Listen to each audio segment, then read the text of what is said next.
with What music the heck? What the heck starting is off. that noise? It's the soothing Zen.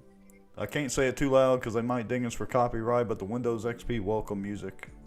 I played it a couple of weeks ago, a couple of shows ago. Oh, so you're trying to get everybody calmed down That's and right. re- reduce the excitement, the It's intrigue, and get everybody's emotions in check, right? Well, it's all part of that new spirit of being positive that I'm trying desperately to accomplish. And, I've listened to this music, I don't know how many times, reinstalling Windows XP on computers. And so, it's just one of those deals.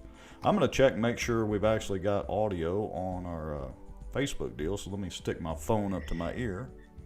Well, I would think that maybe somebody is listening to what we're saying because it's jumping up as fast as I can count it. I mean, from the 20s to 30s and sitting on 34 on Facebook. Um, I don't know. I guess if somebody's listening to what we have to say, and not everybody is down at the river watching the fireworks, they're I know. probably hearing it. Well, I hadn't figured out if we've got a civil war going between Bossier and Shreveport and they're trying to blow up the bridge, or if they had fireworks as part of the lighting ceremony for the Bukowski Texas Street Bridge, or whatever the official title is. Well, actually, what the circumstances is, gotta mute that. Actually, what the circumstances is they are having a council meeting down there at the fireworks show on the bridge.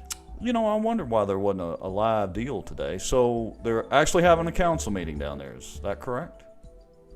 Well, I think it's maybe more along the lines of a lot of city government trying to acclimate themselves to the bandwidth of the lighting that will be shined on you, to determine what's going on. I think that has something to do with the lighting. I think that's what Oh, it's about. well, very well, maybe. Barry Butler says Putin is invading Shreveport. We've got a bunch of people saying they can hear us. Everybody's saying yes, they can hear us, and that's a good thing. Hey, we're up to 47 people so far. And this is show 90, titled The Custodian. And we have some interesting stuff tonight, don't we, Mr. Lowry? We do, and I'll tell you, it is a vodka kind of night.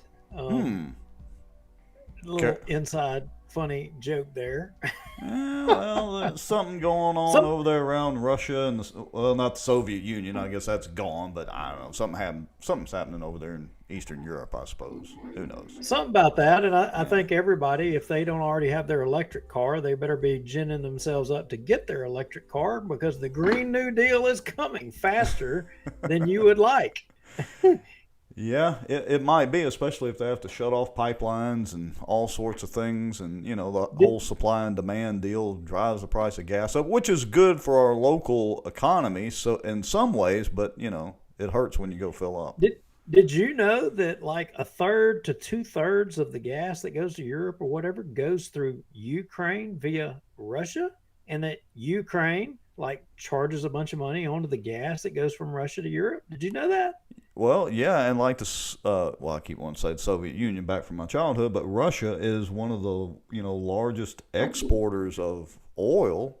Also, like I read somewhere, I may be incorrect, so I hadn't checked this in years, but at one point, like we bought more from Russia, or the world did, than from OPEC at one point in Yeah, time. yeah, that's right. And Russia was trying to build that, gas pipeline out there and, in that ocean and trying to, I guess, get away from sending it through Ukraine. That way they wasn't taxed or uh, uh, Bidened or had Hunter looking over their shoulder, I guess, or something along those lines. And then all of a sudden now we're all going to be in a war. And Yeah. even Germany is like, hey, we're not going to build no pipeline through the ocean anymore because we can't have Ukraine not getting their cut. I Mm. don't know. It just seems funny. I mean, and I'm hearing that fuel prices have to get to like somewhere around $10 to make Green New Deal energy equal to some of our natural resources. I don't know. I'm wondering if people are even thinking about those kinds of things. Are they even considering that? Well, I don't know, but before we go into our countdown, I want to give people something to think about during the countdown, and it's simple math. So everybody's posting pictures of filling up and it costing $100, $150. Oh my goodness. The key to that is, it's simple math, folks. How many gallons does your vehicle hold? So my pickup truck's got a 24-gallon tank. Naturally, I'm going to show more than my wife's vehicle, which has an 18-gallon tank. And I would remind folks that gas is, $3.20, $3.30 a gallon. That's not the highest it's been, although adjusted for inflation, it's probably pretty close. But, I'm not trying to give Biden a pass at all. Don't get me wrong, but gas prices were this high, maybe not adjusted for inflation, while Trump was in office too. So you have to remember the simple math, folks. Okay. Robert Wright says, why are we not buying our own oil? Wow. I still can't hear you. Hey, I agree with that. Drill, baby, drill. Okay, let's go ahead and go into our countdown and all that. Folks, we'll be back. Grab your popcorn, grab your stiff drink for tonight. Tag your friends, let your friends know we got a special segment video coming up tonight. We're going to be discussing, some Manchac emails. We'll be back in about 2.5 minutes. Just, they feel helpless, they don't feel heard, they have nowhere to turn. In all honesty, we try to lay low a little bit because of the fear that we would not be able to camp there. And I titled it, A Shot Across the Bow of the Good Old Boys. Hello everybody, I don't think I've ever done a video before on here, but I wanted to tell y'all what frustrates me a little bit about permits. The cockroach of the week is, drumroll please, Allie Feaster Smith. We can't be apathetic about what's going on in our state. We have to all pull up our bootstraps and get on top of this. So you're right. There's a problem out there. I mean, and man, you can see it everywhere. Well, look, we have allowed government to become our wherewithal to everything. Well, I've not heard my name in stable or Baton Rouge in stable in the same sentence in a long time. You're about to be killed by a Zamboni, or you're gonna die in 5 minutes.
This Bossier Watch live broadcast is brought to you by Eagle Truck Center, soaring to new heights. The Outdoor News, fishing and outdoors for our area. Acadiana Mortgage, over 23 years in the mortgage business. Smarter Geek, making technology easier. And the many supporters, donations, and folks sharing information and watching out for Bossier. Now, grab your popcorn and a drink. Here we go.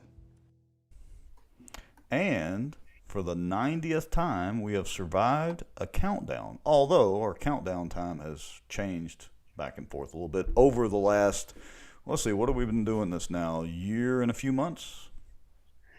Yeah, something like that. I mean, with the intentions of trying to enlighten the public and show a little bit of what's going on. And I don't know, maybe we've done some good, maybe we haven't. I don't know. Citizen journalists, do we have the badges yet? Are we official? Yeah, like what are those little badges you get in like Facebook groups and stuff like that, and Facebook pages, we need to make us some little badges to put up in the corner. Give me some more little icons to put up there. Yeah, hey, thanks Tim Euler, Barbara Murray, Paul Johnson, Robert Wright. I see a lot of folks that have chimed in. Glenn Crumpler, Kaylee Larkin, Barry Butler, Michael Ferris, Charlie and Judy East. Hey, thank you all for watching. I know there's quite a few other folks. I see Chris Davis, Heather Turner, Penny Carter Davis, Richard Harville, Jimmy Richardson, Terry Adams. Thank you all for tuning in and watching, and hopefully we're going to have a good show for you tonight. I know that we have some really good information. Rex, what are we going to talk about? Well, there was a Bossier Parish police jury meeting the other day, and lo and behold, Robert Berry was at that meeting giving a report about how great he is. Isn't there like a Bible verse, Bible song like that, How Great Thou Art? I think there is, and I think also last show we teased out a little bit that we were going to be reporting something tonight that was a little bit different than what we normally do. Is that accurate or inaccurate? That is pretty accurate. Folks are going to see us both see us both do a clothing change when we roll this video here in a little bit, but we wanted to make sure that what we stated was correct, and I didn't fly off the rails too far and you didn't get off the beaten path too far. So folks, here in a little bit we're going to roll this video about the email and public information situation, let me make sure I phrase that correctly, with the Bossier City Council and all that. And we're going to encourage y'all to comment during the video, and then after the video we'll come back and we'll kind of pay attention to some of those comments and all that. So a slightly different format than we usually do, but not too far off base. Yeah, without a doubt. So without further ado, I think we should probably jump right off into this. And a lot of folks, again, a majority of the taxpayers of Bossier Parish, we say it every time we bring up the Cypress District, but you pay to this, so this should interest you. But we wanted to highlight it a little bit, and we wanted to point out some things. Yeah. And so, without further ado. Yeah, let me get the video pulled up here. Let's see. There we go. Okay. So, Duke, we should be, make sure you've got the, little button clicked up there. And yeah, so last week, Robert Berry shows up at the Bossier Parish Police Jury meeting, and he is going to give a report to the Bossier Parish Police Jury about things that are going on at the Cypress Black Bayou District. And one of the first things he said the name like a bunch of times, which really kind of blew my mind. I mean, almost as if he was trying to ride his coattails, but we'll just roll with it. Yeah. Maybe we won't roll with it. I can get it on my end. Go ahead. I got it here. So can you say, did we make the right decision? Yes, we made the right decision. Congressman Johnson's office tremendously helped trying to get us some help from FEMA, but we went through probably 5 or 6 different stages of trying to appeal it, but we just didn't have any luck. So I'm going to pause it right there because I can only stand to listen to him for just a few minutes. So let me know if we need to play any longer. But folks, I know that's a little hard to hear. That's because the police jury's audio is kind of so-so. It's pretty sketchy on their Facebook Live. Maybe they'll eventually figure out how to fix that. But basically, first time, number one, he's mentioned Mike Johnson. And the second thing is they tried to get some FEMA help, but they just didn't have much luck. Didn't have much luck, and probably that has something to do with the governor. And and I don't want to give them an out here, but Rex, you may have forgotten, but we filed a request for any filings from the Cypress District with the state of Louisiana regarding FEMA, and we've yet to get a response back from them.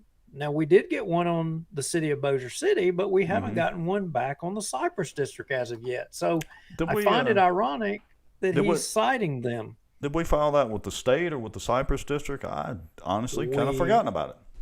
we filed that with the state because the state in any disaster would have been the ones that would have dispersed any monies and, accepted any applications for funding. So it's an interesting thing that he had, drug Mike Johnson into this. Yeah, well, I'm glad he reminded us. We need to go back and check and see what happened to that information request we sent to the state. Thanks for reminding us, Robert Berry. Yeah, but another interesting thing at the 7:19 mark, he said something really interesting, and I'm going to play it. All right. I think. Like I say, even with that, we still made it through. We had a balanced budget. So, when you see what the paperwork. Right there, balanced budget. Now, I'm just wondering, because if I was just somebody watching this show, I would take issue with the fact that he said balanced budget, and then I think maybe even the last show we said that was inaccurate. Well, okay, so he may look. I'll give him a little credit where maybe it's due. Maybe they do have a balanced budget. I honestly hadn't paid attention to their budget. What I pay attention to is the P&Ls, because you have to remember a budget is a plan. That plan can be changed on a whim depending on the situation. So that's why I always, and look, I'm no financial guru whatsoever. All right, but I always try to pay attention to their P&Ls because that paints the real picture. That shows what they really spent throughout the year. I send those requests in, usually now quarterly, every 4 or 5 months, whenever I think about it. And they are diligent about sending them back to me. And, yeah, we've posted them, shown them on the show. And I don't know, maybe if he wants to say their budget was balanced, fine, but according to their P&Ls for the year ending, they were negative $150,000. Now, simple math. Yeah, simple math. All right, well, moving right along, we're going to try to get through this because there is a lot of content here in what Mr. Berry was saying, and some details and some interesting points that we'll end up coming back to later. So at the 9:21 mark, he makes an interesting connection between people, and I'm just going to play it and Next go from there. I want to talk about is Salvinia. You've heard quite a bit on this. When we kind of came into, I guess you'd say, the officer taking over running the park was in the middle of 2013. Jeff Thompson was our state representative at that time. He actually held a meeting here at the police jury one afternoon. You couldn't even get a boat on Black Bayou. It was that bad. Juliana and them, I think, were living there. Their cove, you could pretty much walk across it. Jeff asked me what we were willing to do. I said, Jeff, at this point, we'll Now, I was on Black Bayou in 2013, and I didn't ever have any problem getting my boat across. Now, yes, I am an admitted contrarian and a cohort, but I find it interesting that in the same breath, he's mentioning Jeff Thompson and Juliana Parks. That is an amazing epiphany. Yeah, it's interesting relationship there. That just kind of struck me odd. I just wanted to articulate that there for a reason. But Barry goes on. Go ahead. Well, I was just going to mention a little bit about the Salvini because that's been an issue in some of the was it Friends of Cyprus group or one of the groups. Maybe it was the Bentontown Happenings. I can't remember. But, people have been griping about the Salvini issue on Black Bayou right now. I wanted to point out that at one of the meetings, I think it was last year, year before last, I warned Robert at the meeting because the Salvini discussion came up. And spraying, I said, look, you need to go to the far west end of Black Bayou. It is, and I think I mentioned this a couple of shows ago. The Salvini is ridiculously thick back there, but it is wadded up back in the very back. And I asked him, I said, how far does the Cypress District property go back there? Because, it goes way back there in that straightaway in that canal that makes a 90-degree right turn back there. That's right. And that guy's pasture and pond is there, even though he doesn't have a fence. And it was all wadded up right there. I had pictures of it. And I said, if you go spray it now, you'll get rid of it before it gets to the bayou. But apparently they didn't. So I don't know. Salvini is a problem for anybody. Now that is amazing that you're saying that conversation, because Barry actually started kind of talking about that tonight, because in the Really? Cypress, Friends of Cypress group or what have you, someone was talking about a floating boom and saying Right. that they work and they should or what have you. But before we get there, Barry articulated to the police jury that, you know, they hired a water mower. Let's play that. And Yeah, I and don't then want to put words. I I got a don't want to comment put about words in that his too. mouth. Okay. Don't want to put words in his mouth. Mr. John Bork, he had what they call the water mower. It was on Vistano. For whatever reasons, Wildlife and Fisheries had faulted him. We tried it. It was, in our effort, it was very successful because we had about 1.5 feet or 2 feet of mass.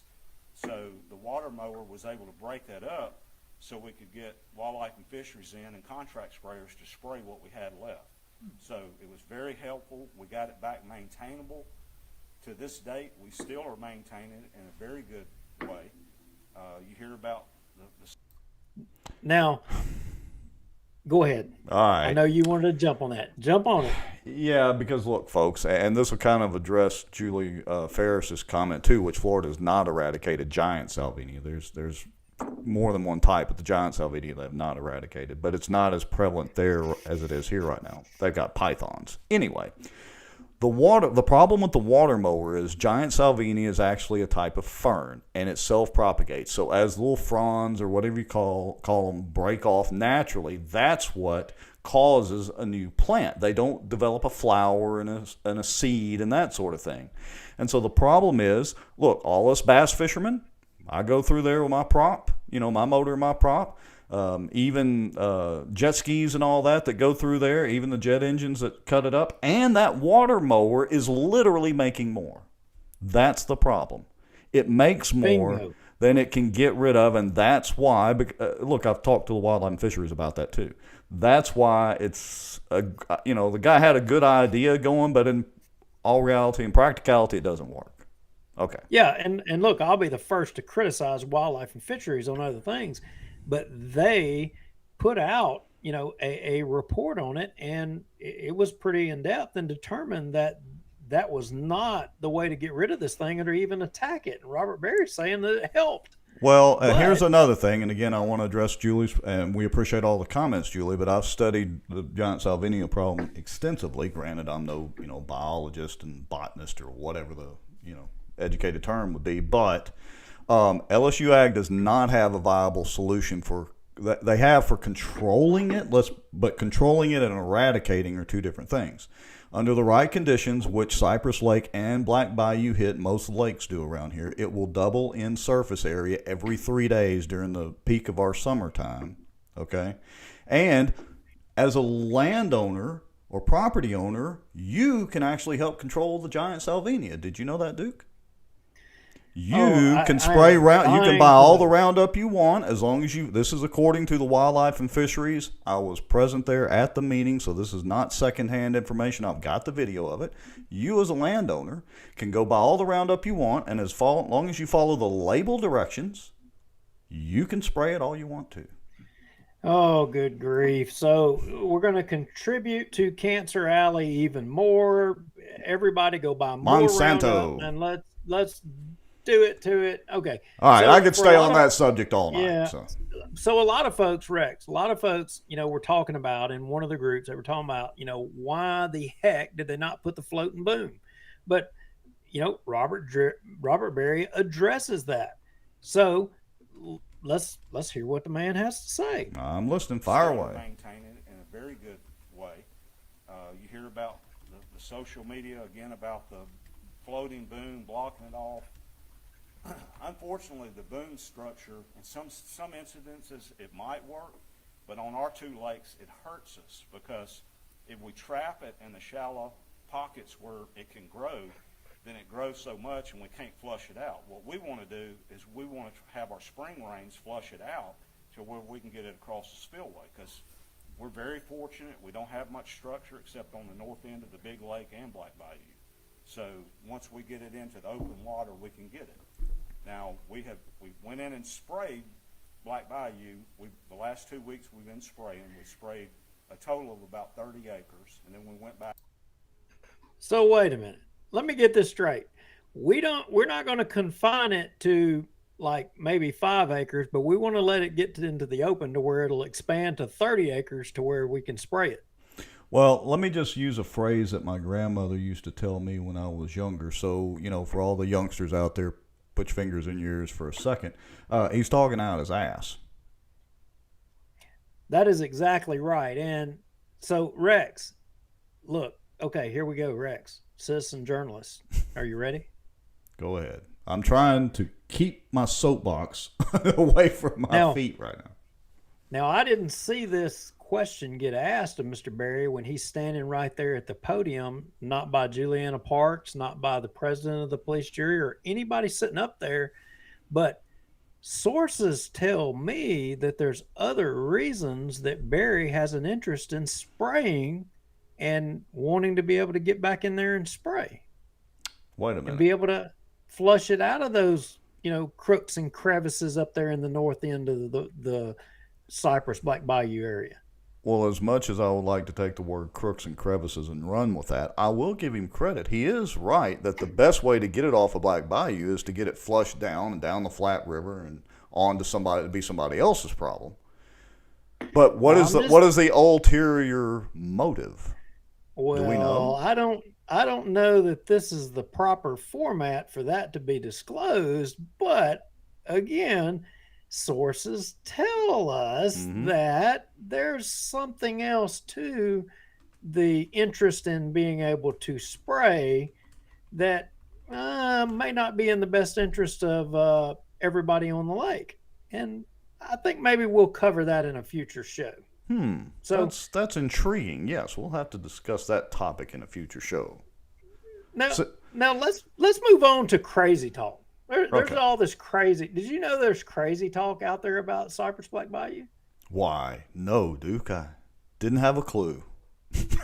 Well, by all means, let's let Robert tell us about the crazy talk. Yes, educate us.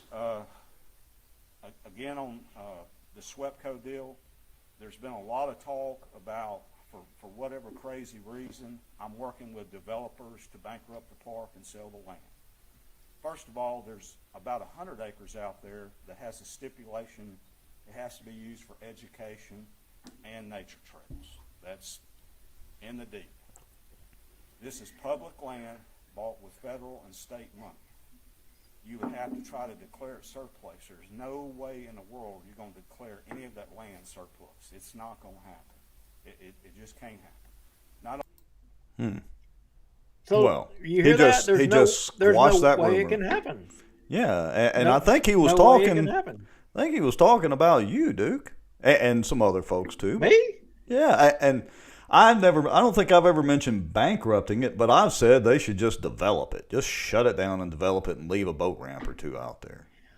Well, as you know, we've had sources tell us that there has been some commentary on that idea, Rex. It's not like that's not anything out there. I'm shocked, actually, that Robert Berry stepped up to that podium and articulated that, that's just crazy talk. I'm really blown away by that.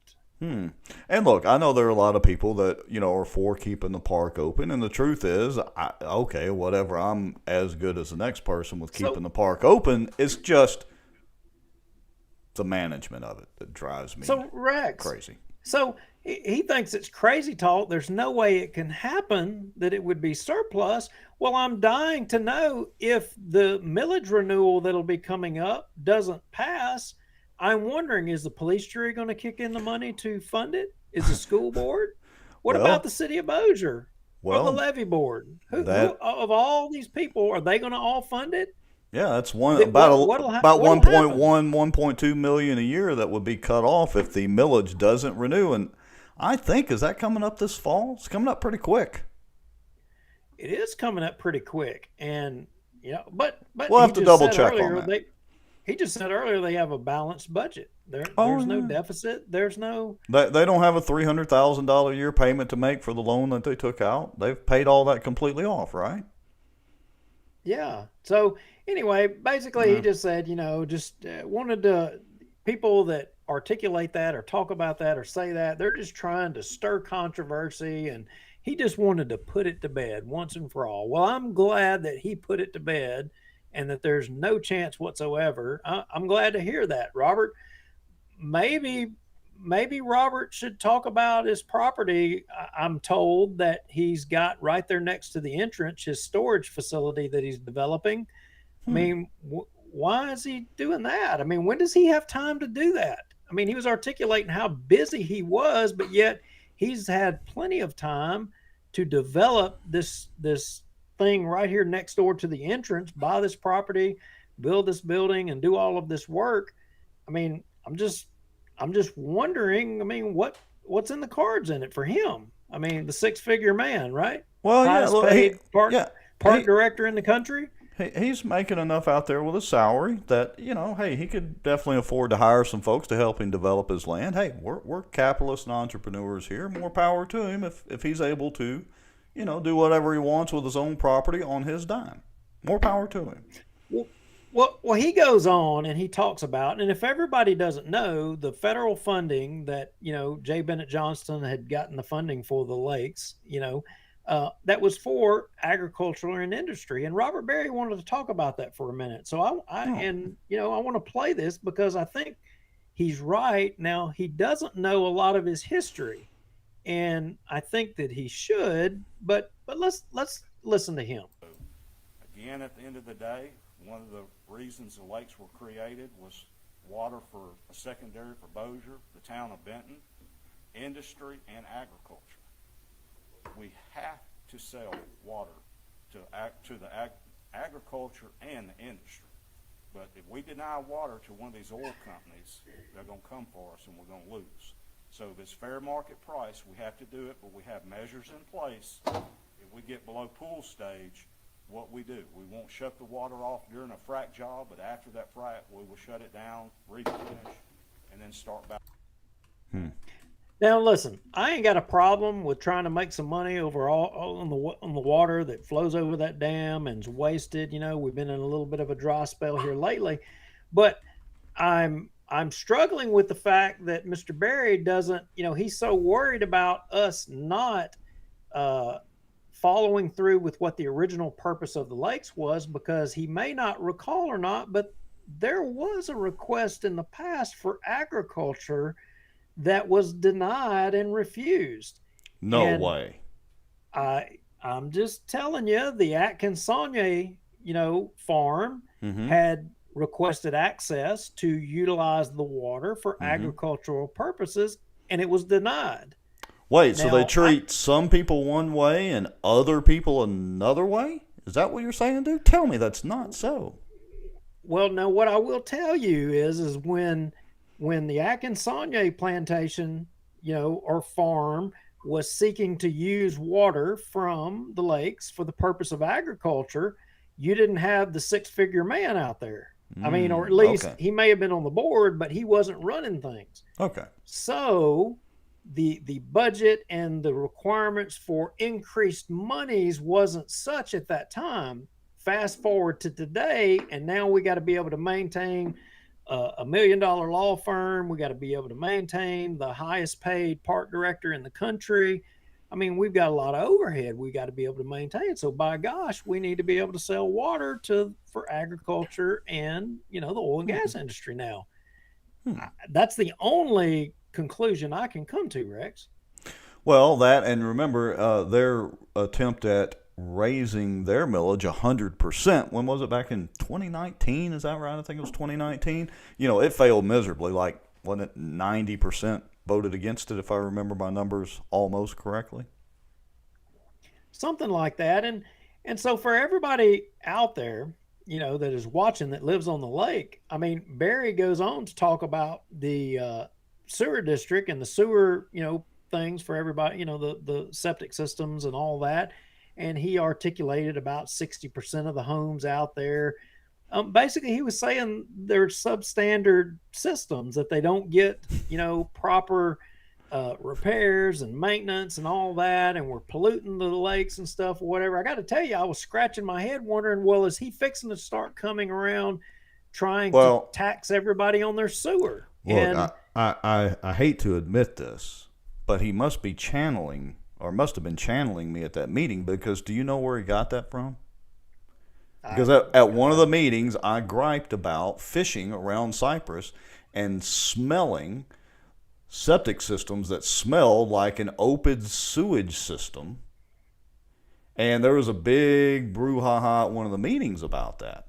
And no, that's not the case, and blah blah blah blah blah blah blah. So here we go. I'm sorry, folks. I really didn't mean to actually give him something to do. Well, look, he's already on it, from what I understand. He said they need infrastructure to keep the sewer out of the lakes. And he even says, well, maybe, and I don't want sewer going in the lakes. I don't either. No, I don't. But he was articulating, maybe, I think he even said maybe the police jury can help out with that. Are they talking about bringing the sewer district up to Cypress Black Bayou and make everybody, try to remember how out Dogwood, Highway 80, how, the rest of the parish is. No, they had a whole meeting about that. What's his name from the parish? Butch Ford came to the meeting and explained what the parish was attempting to do with buying up the sewer districts. Yeah, and I'm trying to wrap this up so we can get to the meat and potatoes. But and he goes on talking about millages and that the mills have been rolled back over the years, and how difficult it is to. Yeah, well, hang on a minute. Let me play some of his words. It's very difficult to keep the prestige 2 lakes, the park, and everything around there on that tight of a budget. But we're very blessed. The revenue from the RV, the cabins and cottages, the landowner fees helps tremendously, and we're doing very well. In 13, when we took it over, I try to tell people, we've got pictures of this. There was not one single pier inside the park that you could use. They had already cut 20 feet of sections out of them, so you couldn't get on the piers. So it was that it was distraught. The thing was run down, no attention. We're doing what we're supposed to do. Again, we had a balanced budget. We're not in the business to put millions of dollars in savings account. We're supposed to take the money, reinvest it, and give people nice stuff to have and bring it up. And I think I see our tax assessor's here. He could vouch for this, but. So again, he points out twice balanced budget. Budget. Now, amazingly, we had just done a show where we mentioned their P&Ls. Funny how that works. But they got balanced budgets. And I hate to tell him, but Bobby Evanston doesn't have anything to do with it except literally assessing the property values. That's it. Now, talking about landowner fees, and so a lot of folks, not everybody, and look, we appreciate everybody that's watching. If you're a conservative Republican, we lean conservative. We don't make any qualms about that. And if you're a Democrat and you're not so much a conservative, that's fine too. We're glad you're here, and by all means, point out where we're wrong. Right. This is look. Let it roll. But let's talk about these landowner fees, and let's talk about, again, I'm saying let's let Robert talk about this. So hang on, Rex. Let him go. Okay. Add to your budget. Well, what it was supposed to add and what it adds is in 2015, when the landowner fees were put together, it was supposed to generate about $350,000 to $360,000. But we had one board member that a year and a half into it, he didn't want to go up on the landowner fees. So the rest of the board members got together and talked, and they asked me, what else can you cut? I said, what are you talking about? We don't want to go up on the landowner fees. What else can you cut and take responsibility of, and we'll look at giving you a little bit more money. So what can you cut? Limited government. Somewhere along the line, there was somebody that was a conservative that didn't want to pay more taxes or didn't want to pay more fees. And they were asking, what can we cut? What can we reduce so that we have more money in our pocket to pay for our gas, to pay for our insurance, to pay for our food, to improve, our life. But as, limited government conservatives would say, government knows best what to do with your money, right? Sure, they know how to spend it and ask for more and more and more. So I am assuming, because the way Robert goes on, that this board member who was talking about wanting to cut probably wasn't a board member for very much longer. And, incidentally, we didn't have six-figure salaries then. But what Right. the case that Robert is making here is justifying his six-figure salary, talking about eliminating, people who provided services out there, employees and people who provided services out there. And he, this guy here, he took over the job of, I don't know how many people he ends up articulating. I mean, I'm thinking $600,000 worth of people. How great thou art, Robert. But it's basically a justification for his increased salary. Now, one of the police jurors asks him a question about the number of employees he has. So let's hear it from him. Yeah. Physically, I've got 7 employees, and then we work 7 days a week with the deputies, but I have a total, because the deputies can't work every week. They have, 1 week, because of 12-hour shifts they went to, we have 18 deputies that I have to oversee and manage them. Hey, pause it right there for a second. Folks, did y'all catch where he keeps mentioning deputies? And he mentioned 12-hour shifts. At first, I was a little confused and thought he was referring to employees out there as deputies, maybe, for whatever reason, but he mentioned the 12-hour shifts. And that can only mean those are the sheriff's deputies, and they're paid, what is it, $30 an hour with is it 2-hour or 4-hour minimum or whatever? And he said they have 18 of them? Whoa, careful, Rex. Maybe I'm jumping ahead. I'm sorry. We're gonna get lumped in with the Crawfish Palace if you keep going there. But I tell you what, let me start it over again, and let's let Robert Berry. Okay, but just to, everybody, since you mentioned crawfish, to be clear, I'm not opposed to deputies being able to moonlight and get paid $30 an hour. We'll just stop. Just stop. Okay. Wait a minute. Just stop. I mean, let's let Robert say it again. Okay. For those in the back row, so they can hear it. Here we go. And then we work 7 days a week with the deputies, but I have a total, because the deputies can't work every week. They have, 1 week, because of 12-hour shifts they went to, we have 18 deputies that I have to oversee and manage them as far as the days and shifts they're going to work. Your basic workforce is a skeleton crew. Well, you can't find anybody right now. Right. It's Did you hear that? I heard skeleton crew, and you can't find nobody to work out there right now. Now I'm wondering, Rex, here I got a question for you, and for everybody watching. Mm-hmm. So everybody watching, if you've been out to the park and you've been out there in your RV or you've been out there in your boat or what have you, I mean, do the deputies enforce the policies of the park?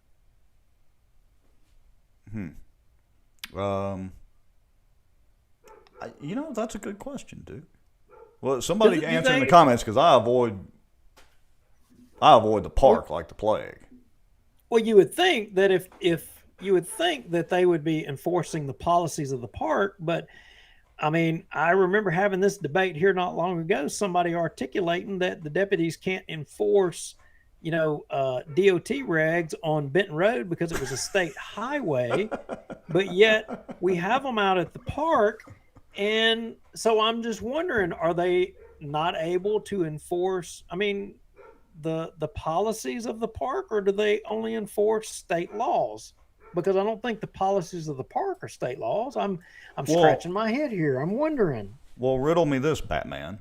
So when I was out there with Miss Ann Timmers copying or scanning files for her with the lawyers present, they have one of their rent-a-cops out there, not one of the sheriff's deputies, one of their little guys that was a security guy. As a matter of fact, he and I had a few choice words during the scanning session, although he was actually kind of a nice guy. But anyway, and they didn't have the deputies. So I think they have rent-a-cops out there too, as well as they're paying the sheriff's deputies. Now, maybe not now. I don't know. It's so confusing the way they do that stuff out there. Well, good gosh, Rex, the world today is so confusing. I mean, you don't know this class warfare. I mean, and look, I don't know. I live on the lake, and Robert classed me, and I'm just listening to his words. But let me play it. And if you live on the lake, I'm just wondering if you feel classed as well too with the words that he used. So hang on. Let's talk about that. We bill about $270,000 to $280,000 in landowner fees. You can call it landowner fees. You can call it homeowners association fee. Whoa. These people have a beautiful lake in their backyard. Did you hear that? These people. Well, let me just tell you, it's even worse. I wish I had the meetings queued up, but he's big into class warfare. He's done that at multiple meetings. They're public meetings where, well, hey, you can afford $1 million house out there or whatever, then, what's $300 to you? I'm paraphrasing only slightly. So, yes, he is big into the class warfare. Oh, yeah. These people. So all y'all watching, if anybody that lives out on the water or has property on the water, I mean, you should, identify those people as these people. Yes, these people. All you rich folks out there, quit griping about $300. That's basically what he's saying. Yeah, I mean, anyway, I'm not going to keep beating that dead horse, but. I could do all this in my sleep. And I'm not trying to be rude. I'm looking over here at the agreement to try to see when the loan ending is on this while we're going through this. So Rex, I'm pretty confident that he was talking about us in this meeting, at the police jury meeting. And do you recall, not long ago, we had a person who came out to the park and stayed at the park, and they came on our show. Yes. And, they talked about their experience at the park. Well, would you believe that Robert actually talked about this lady and her comments on our show? Are you saying Robert Berry is a fan of our show? It was right before Christmas, like a few days before Christmas. Charlene Stanley? Miss Stanley. Stanley, that was her name. And he said at the police jury meeting that after watching that night, he called the attorneys. And that night. So he had to be watching that night. So that would imply that maybe he's watching tonight. He probably is, or at least he'll be watching the replay. All right. Well, you got to get it back up. So we got to play this for folks. Yeah, hold on. Go ahead. So here we go. That out there on social media. You just hear what they want to put. One little bad thing can happen, and that's what you want to hear about. I don't want to get a lot into it, but I know it was a little hot topic about the lady that they had on their podcast. Not a podcast, Robert. Technically. 100% false. Immediately, I called the 100% false. And immediately he called. Hang on. Legal counsel that night. Next morning they were there. They got with our IT guy that has the only access to pull up the audit system. He pulled up everything on. People don't understand the computer system we have out there. When you call in, that phone call is recorded. Even if you're not, it goes it's saved in the computer itself. So it's a very unique system that we got through AT&T. But again, it's just another level of protection. And after the lady made all her accusations, and at the end of the conversation, well, have you ever met Mr. Barrett? No, I've never met him, never talked to him. I mean, that's the stuff you're dealing with. I mean, and you just have to try to put that to the side and look at everything you do good and move on. Now, given the fact that, Robert Berry just said that everything was 100% false, today I reached out to Miss Stanley, and I was actually interested what her thoughts would be about Robert basically articulating that, essentially everything she said was a lie. Well, and shall we show the folks? yeah, let's Miss Stanley messaged back and gave permission for us to share her comment. She was unable to come on the show tonight to retort to Mr. Berry's words at this police jury meeting, but Rex. Yeah, so I'll read it real quick. She says, "Oh my gosh, this is really infuriating and says a lot more about his character. I forgot to mention the first time that my husband is a retired park ranger, and so we definitely understand both sides of the coin and always ensure that we are good camper citizens and leave things better than we found them. I am a nurse and a senior VP of a company, and so I feel I am a pretty credible source. Also, what motivation could I possibly have to lie? All that this has done is made it very inconvenient for us, since I'm pretty sure I couldn't get a reservation there if we wanted to, and that makes me sad for our grandkids as they loved the park and have lots of good memories there." So Miss Stanley has agreed to come back on the show again, at a later date, but there's some medical issues going on that we'll follow back up at that. But for the time being, she said, my comments in this text are, you feel free to share them on your show if you discuss the subject. And so that was her comments. And, I keep going back to Robert Berry talking about a balanced budget, and it really kind of went all over me. And so I reached out to somebody and I asked them, I said, do you have any knowledge on, some of the things that have happened in the past and some money? And speaking of balanced budgets, Rex, have you wondered whatever happened to the parking lot that Robert Berry in the Cypress District sued that company over because they parked a mobile home or a trailer, and the sheriff's department pulled the trailer and made them pull in there, is what I understand. That's what a source tells us. But did you ever wonder about that? Yeah, I did wonder about that because the parking lot at in that 162 right there, I guess, whatever, the parking lot there is in bad shape, and the parking lot at Parks Road has potholes at the top of the ramp. And so, it's just aggravating because we have to pay we're supposed to pay the sticker fee, pay a launch fee and all that. And yet nothing seems to improve other than they went out there with some spray paint and spray painted some blue lines at one time. But I digress. So, yeah, I did wonder what happened because that was an insurance settlement deal. It was brought up at a couple of meetings and there was an insurance claim filed.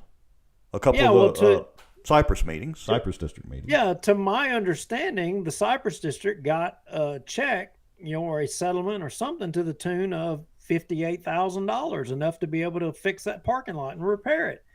So since we have a balanced budget and all, I was just wondering, what the condition of that parking lot was and whether or not it actually has been repaired or not. So, interestingly, I think we got some information on that. Well, I think we do. So let's drop a picture up here. Oh, look.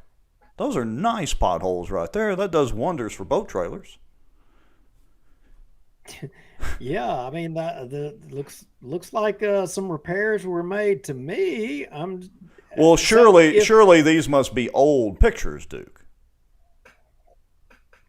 Well, my understanding is those pictures were taken today. Oh, this afternoon, within the last few hours. So maybe it's fixed by now. I don't know, but between noon and this show, those are actually of the parking lot there. And if the $58,000 wasn't used to repair this parking lot, what was it used to do? To balance the budget. Oh, to balance the budget that we already showed in the P&L's last show are not balanced. So. Which is right? Are we right or is he right? They're negative, so if you rounded it up, or I guess technically that would be down, just rounded what's 150,000 when you're talking a few million, That's chump change among friends. It's just those people's tax dollars, right? Yeah, that's all, those pesky tax dollars, and those people, their landowner fees, all you rich folks that live on the lake. All right, so we flogged the horse long enough. Yes, I think we it's have. time to get serious and move on to the main course. Everybody is dying to know. I mean, look, Philip Rogers, he chimed in and he tried to polish Robert Berry up a little bit. That was part of that meeting.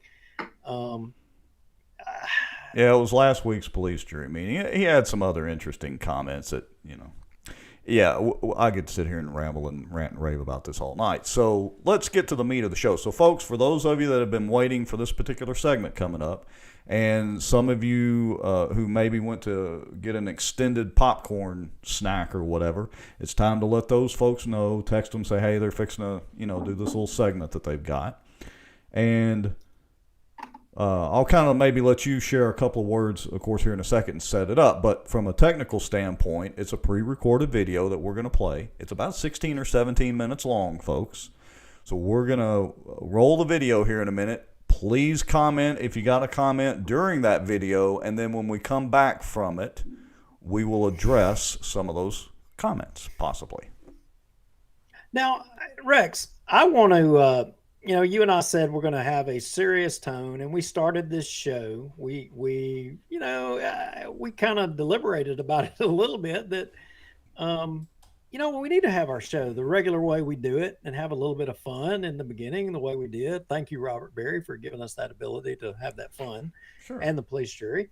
Yeah. And now we're turning to a little bit of a serious tone. And I don't know. What do you think? Do you think folks it is are hard going to... Well, amazing you should ask, Duke, because I hadn't quite put my soapbox completely out of the way, but it's hard for me to take any of them seriously. It really is. And it's not funny because, look, it doesn't matter what you and I do. These are elected officials. These are appointed bureaucrats in some cases. They're dealing with all of our tax money. And again, it doesn't matter whether you're a property owner or not, you're paying sales tax to the city. Even if you don't own property, you're paying the stores that you buy from are paying ad valorem tax, most likely to the Cypress district. I mean, so it just rolls downhill. So it's hard for me to take any of them seriously when they pull stuff like the city council or some of the administration has pulled. But you're right, it actually is pretty serious when you think about it. These are elected officials. Everything they do is public information. And they don't treat it that way. Yeah. It should be public information, and it shouldn't even be a question. There should not be a hesitation by any elected official if the public has an interest or wants to know or to understand. It shouldn't even be a doubt. There shouldn't be a question. There should be no reservation. And folks, we're jibber jabbering a little bit, to give y'all some time. And for the folks that have been some folks have probably left not wanting, to listen to Robert Berry. They could care less about him and they want to kind of follow up on this. We're giving a little bit of time for those folks to tune back in and for you to tag them. But, everything in government should be out there for the public. A lot of people in government don't believe that you, the citizen, should say. I mean, and that comes from the fact that the lack of... Uh-oh.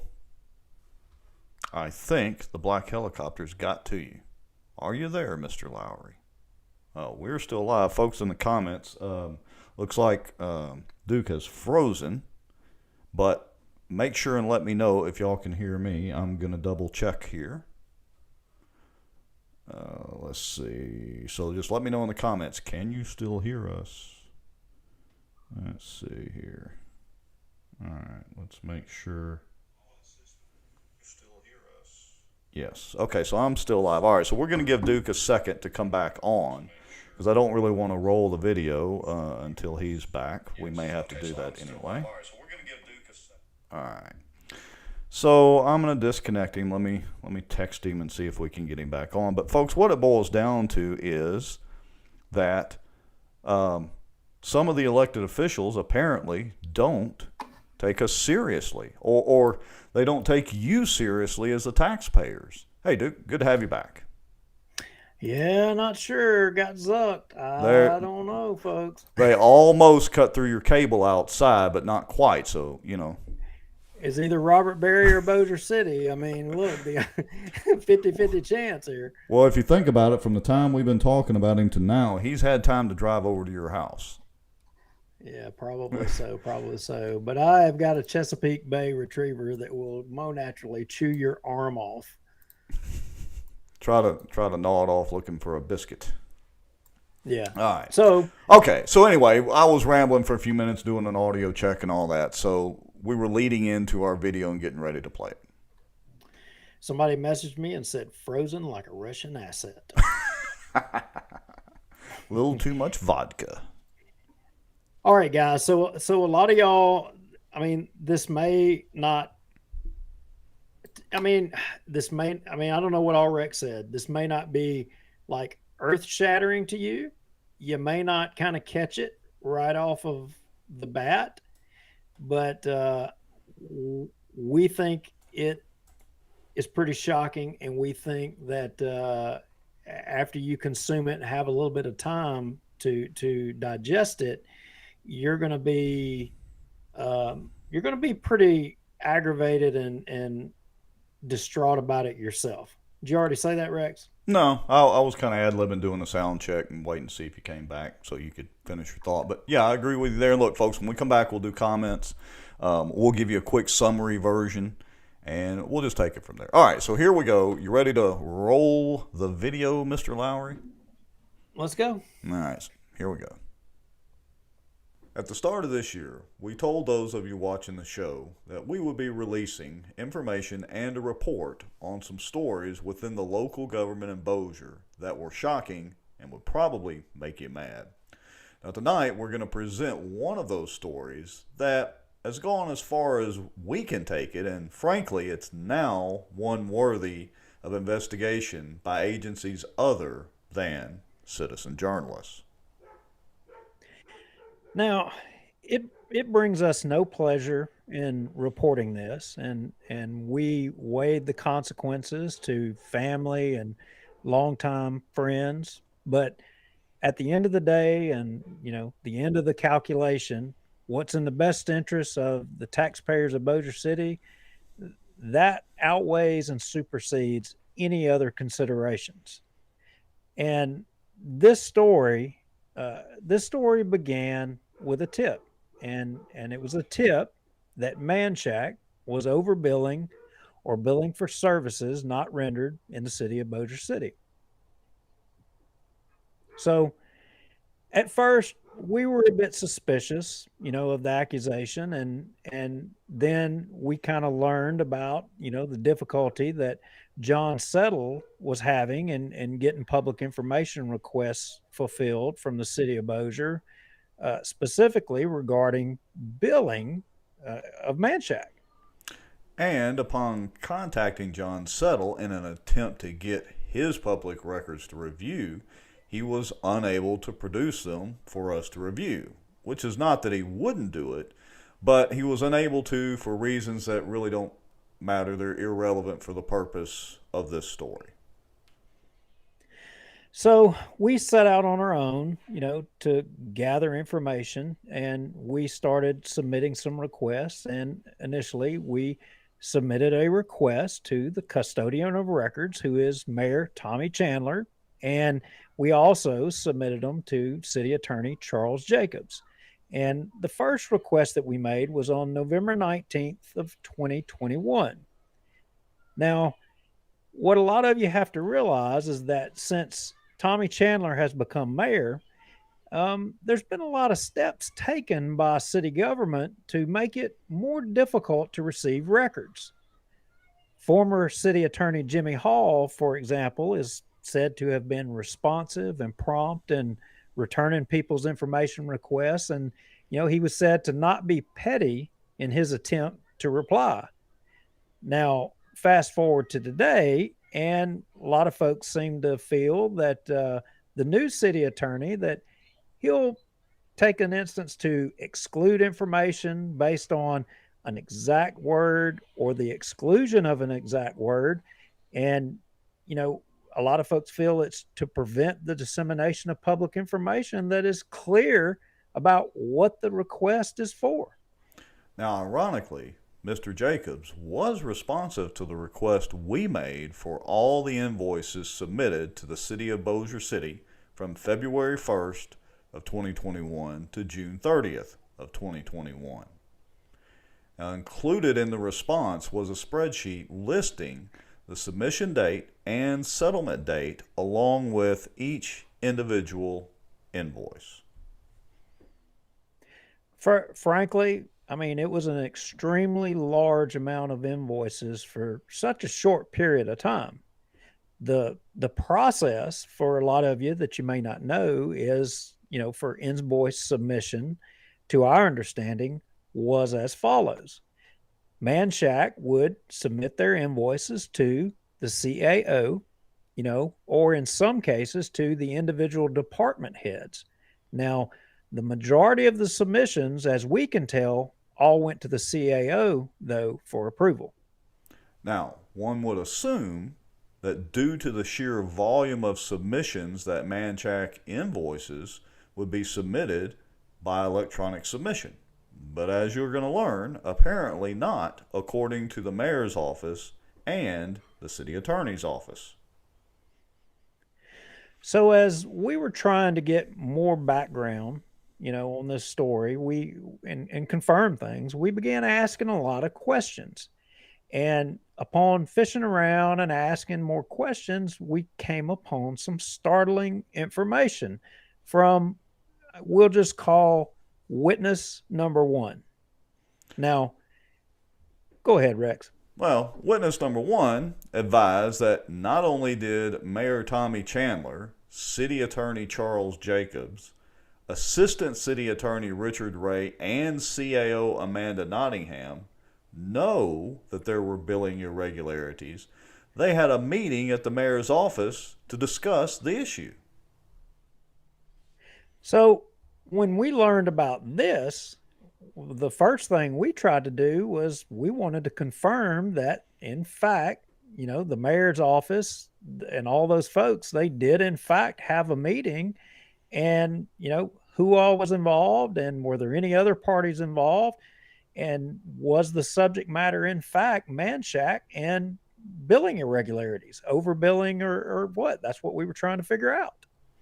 And so we developed a contact who we will call witness number two, who advised that the meeting did, in fact, take place. So we knew something was happening and that there was something to the story, so we submitted another request to the mayor's office and the city attorney's office requesting all emails of Pam Glorioso, former CAO, regarding Manchac Invoices from February 1st of 2021 to June 30th of 2021. So again, Charles Jacobs, he promptly replied acknowledging receipt, of that request, and he advised that, it should be completed within 15 days for, in his words, compilation, review, and possible redaction. Now, Rex, by law, when you submit a public information request, they have to reply and acknowledge your request within 5 days. Is that not correct? That is correct. They do have a limited amount of time that they at least have to give you a response of some sort. And that date passed, and we didn't rush or pressure on the response of our request, but we did follow up on December the 15th of 2021 for an update, to which we did receive a response. And the response was, quote, "We are currently reviewing the emails of Pam Glorioso and should have response shortly."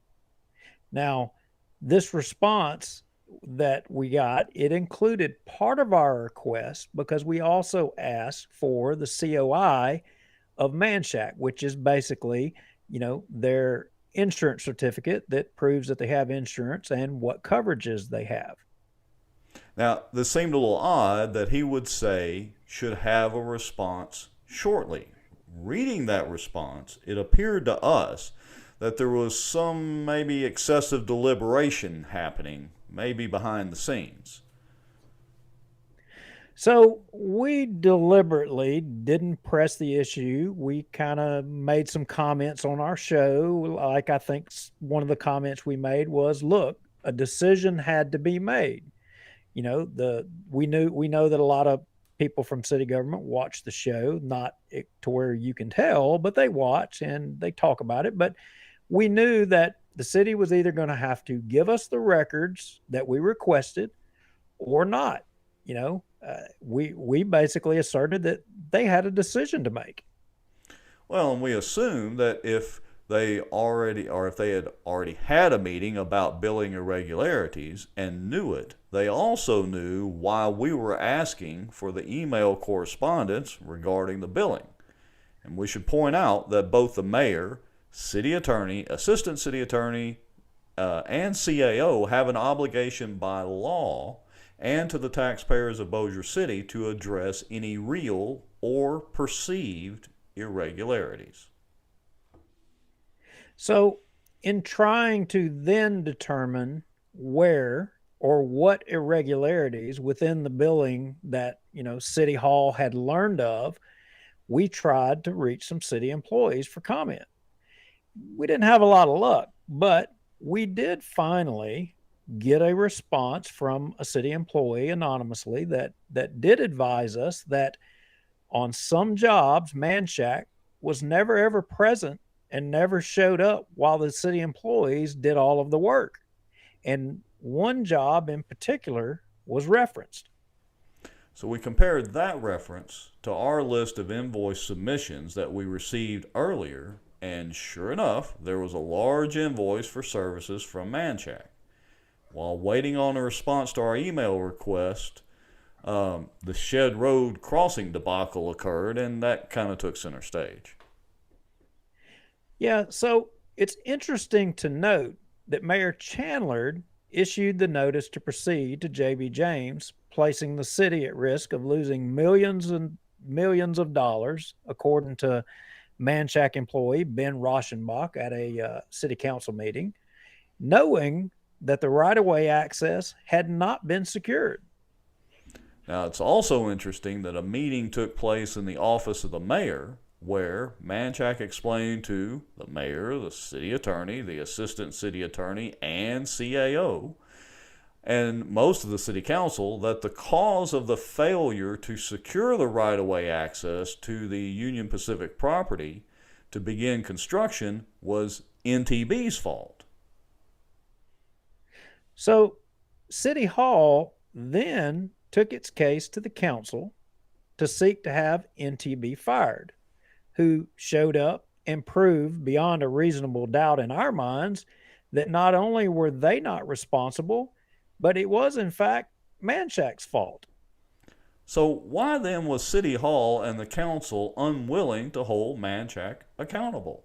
It's pretty perplexing, as we had filed a similar public information request on November the 9th, 2021, for details regarding a bond claim filed by the city of Bossier against a contractor who had or was going to be in default per Manchac reporting to the city. Now, included in that request was a request for all emails from Ben Rauschenbach regarding the Walter O. Bigby Carriageway Phase 2 to Union Pacific or Rail Pro in the month of July 2021. And on November the 12th, 2021, we received a reply from the city attorney essentially advising that he had no idea what we were talking about and would have to check with the engineer and the former city attorney. Now, ultimately, all items on that request were addressed with the exception of item number 5, which you probably can't guess it, was the emails of Ben Rauschenbach regarding Walter O. Bigby Carriageway, Union Pacific Rail and Rail Pro. So on February the 4th, 2022, we submitted another follow-up request in reference to item number 5 of that request, and to date, we've still not gotten any response. Now that's important because on February 1st of 2022, we sent a follow-up request and carbon copied all the council members on the follow-up email because it was clear to us that the city attorney did not intend to give us any of the emails. Now, the follow-up request on February the 1st of 2022 was the follow-up request for Pam Glorioso's emails. And the February 4th, 2022 request following up for all of Ben Rauschenbach's emails regarding Walter O. Bigby Carriageway, Union Pacific, and Rail Pro, we also carbon copied all of your councilmen on that request as well, too. So, Rex, what do sources say? Well, Duke, in fact, sources say that the city attorney's office visited with council members before the start of the council meeting on February 1st, explaining to them that they were unable to comply with our request due to the quantity of emails they were having to go through, which dated back as far as 2016. Again, we made no such request for emails dating back that far, and this was simply a poor excuse to mislead the council members and delay further production of the emails. Now, at this point, I'm not sure that I believe that it's to delay the production of the emails. Frankly, considering our request of February, our follow-up request on February 1st for all of Pam Glorioso's emails, as well as the February 4th follow-up for Ben Rauschenbach's emails, I don't think that the city attorney and the custodian of records, Mayor Tommy Chandler, has any intentions of producing any email communications at this point. So that's why we needed to make the point. And so on February the 3rd, 2022, we received a response from the city attorney regarding our follow-up request, where he replied that there are no records responsive to our public records request. Now, that's pretty damn astonishing that there's no emails to or from the CAO, Pam Glorioso, regarding Manchac invoices from February 1st, 2021 to June 30th, 2021. And it's amazing. Well, it's amazing. In Bossier Watch, we've confirmed that this is not true, that there were emails, and the assertion of the city attorney's office is inaccurate at best. So, if a public body and the city attorney are intentionally withholding emails that are public documents regarding, money, billing, finances of a contractor of the city, it would seem to me that that would have to be some violation of something somewhere. So we at Bossier Watch, we can't explain why the custodian of records, Mayor Tommy Chandler, and his city attorney's office would prevent public disclosure. But what we do know is that there are witnesses and the evidence does exist. But what we don't know, Duke, is if anyone cares. Okay. There you have it. We are back live through the magic of video. We have changed clothes. So I'm thinking that maybe Barry Butler's comment was Hillary in City Hall? ? I'm thinking that might be the best comment. What difference does it make, Duke? So, I don't know if everyone followed the significance of what we just articulated. And, I get it. I'm just wondering, what do you folks think? What do y'all think? What did you make of what we just said? What took place, or what has taken place, or is taking place? Yeah, let us know in the comments. Miss Ann Price, I just had it up on the screen, says too many of the elected Bossier officials think they're above the law. Let's see where we are. Terry Adams. Michael Ferris. Yeah, Go let me get Terry Adams, and we'll do Michael Ferris. So Terry Adams said, "Don't mention by law and Jacobs in the same sentence, please. It's the equivalent of saying AOC and logic in the same sentence. It doesn't go together." Can't disagree with that.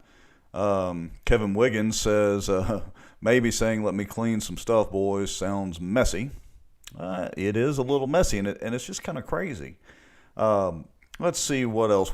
Julie Ferris says, "Why would they stonewall a previous administration's emails?" That's a good question. Very good question. Kenneth Harris says, "Well, it's a swamp." Michael Ferris says, "Sketchy as blankety blank." I won't repeat that, trying to keep the show somewhat clean. But you're right. You're right, Michael Ferris. Ashley Lee Bullock, welcome to the show this evening, says makes you wonder what is in those emails they don't want people to see. Julie Ferris wants to see the COI. I don't know if I have that handy, but I'll try to find it, or we'll post it later. I think we had it. I know we had it on one of the shows. Michael Ferris says, "How far are we from involvement of the Louisiana Attorney General?" Good question. I would say that takes us to the first link that we were going to share, assuming that probably someone was going to, make that comment. And yeah, let me get that. Let me get that pulled up on the screen right there. I know it's a little small, folks, but this is to the AG, or part of the AG's website. It's the Louisiana Bureau of Investigation. I'll try to make it a little bigger. So, like we said in the video, we've kind of taken this as far as we can go with it. I mean, if they just flat out refuse to fulfill the public information request, we got a lot of stuff that we're working on. All we can do is present to y'all, the viewers and taxpayers and citizens and all that, what's going on through these information requests, through the process. Now, I think, did I see a comment in there, legislative auditor? Did I see that somewhere maybe? Let me see. I can actually do a search. Let's see. Auditor. Oh, it was actually the Board of Ethics. I see there, concerned Bossier City citizen, contact the Louisiana Board of Ethics. They are required to investigate. Yeah, there we go. I don't know about that one. Maybe so. Yeah, I think probably they would as well too. A similar question and subject came up in Shreveport not long ago, and I think you had a councilman in Shreveport that called upon the legislative auditor's office to do an investigation or into Shreveport or some issues over there in Shreveport. And, I know that we took occasion to go to the legislative auditor's office, and I think they actually had a flyer, pertaining to subject matter like what we're talking about. Yeah, give me just a second here and I'll get that pulled up. And then we promised to do, just a real brief summary of the video. Here's the flyer right here, so let me enlarge it a little bit and then I'll scroll through it. But it's fight fraud, waste, and abuse. Contact the legislative auditor hotline if you suspect the misappropriation of public funds by anyone.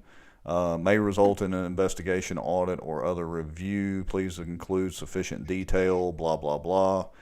Here's the number, 1-844-50-FRAUD. That's 844-503-7283.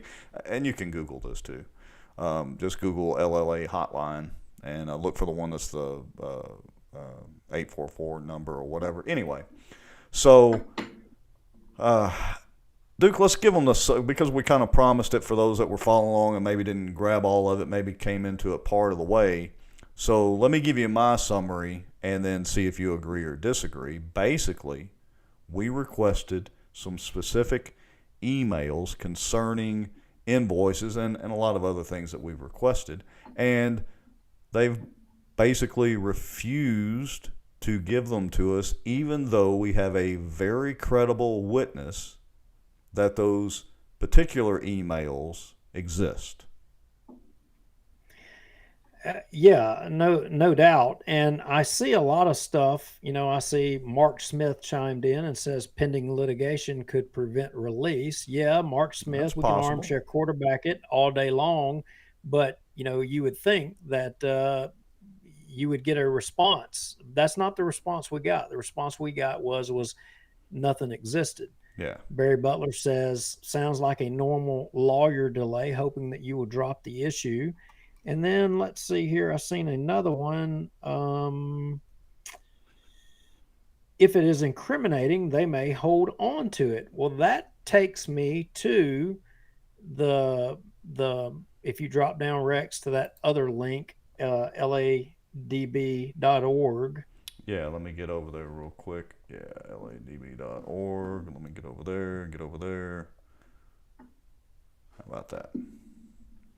All right, let me try to make that a little bit larger. Again, their font size on the website's small, and a lot of people are watching on mobile, but this is the LADB, which is the Louisiana Attorney Disciplinary Board.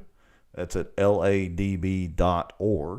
So you can go there and take a look, and then I think they have they have their complaint process, etc. So you could go through. They tell you what the steps are: filing a complaint, review, and investigate, and then evaluate and disposition. So you can go through and take a look at that as well.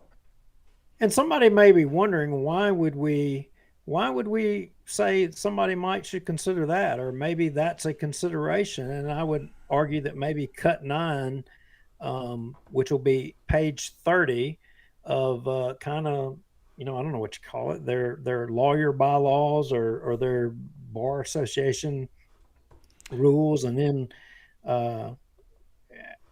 you may pull that PDF up, or you could pull the cut up. But, yeah, there's cut 9 right there.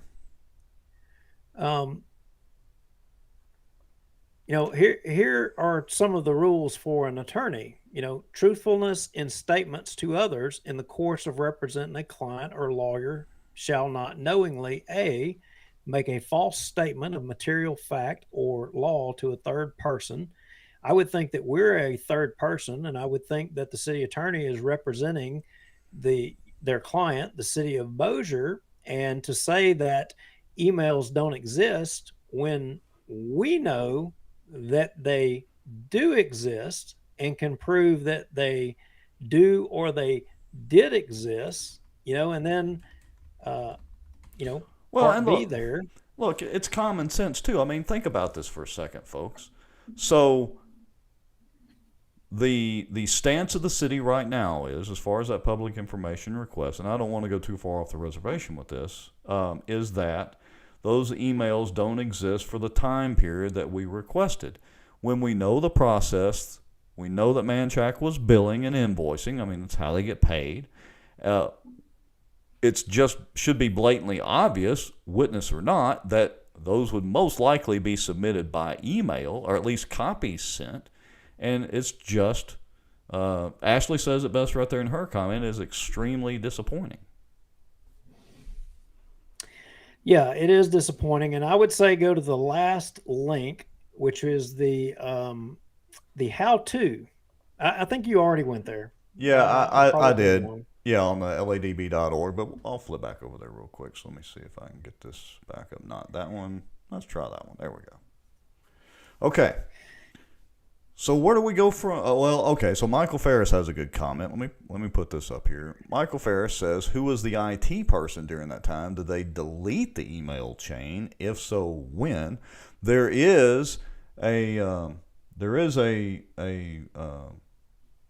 information or data preservation policy that the city should have in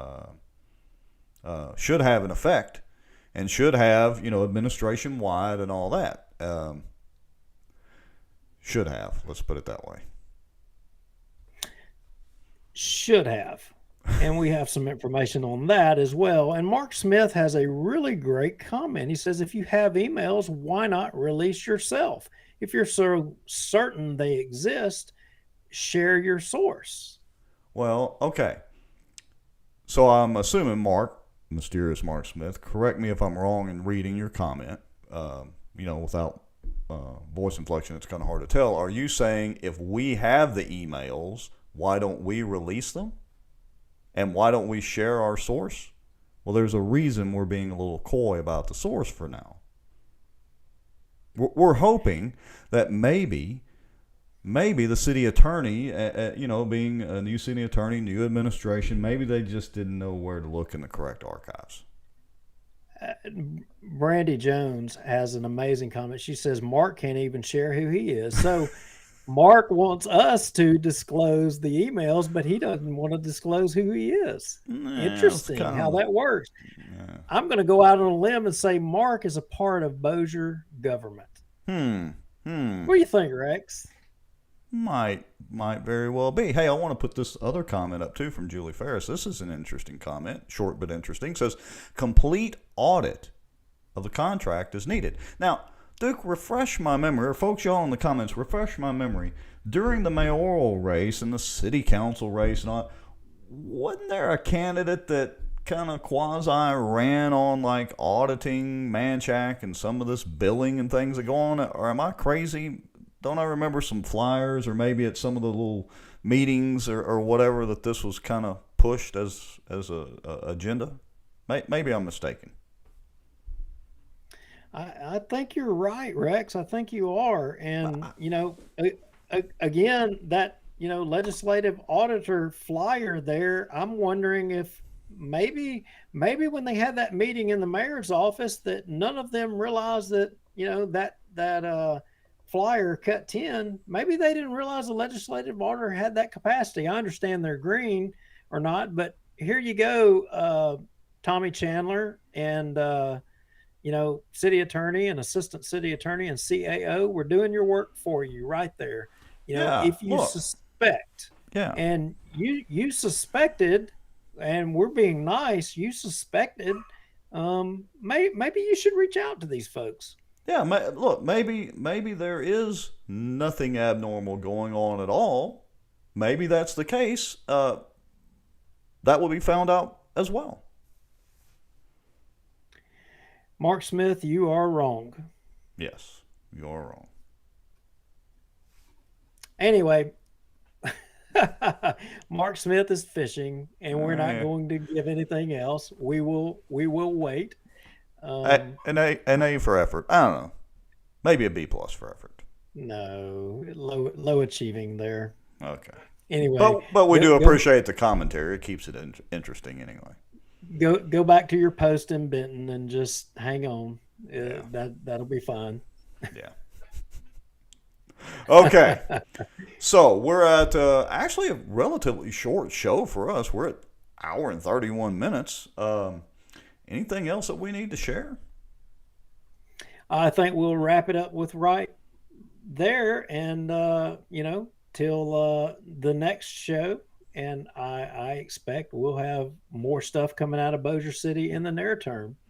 Probably we'll start seeing things immediately. Yeah, look, folks, we presented as concisely as we could. It was about 16 minutes long, the process, and what we know as well as what we believe.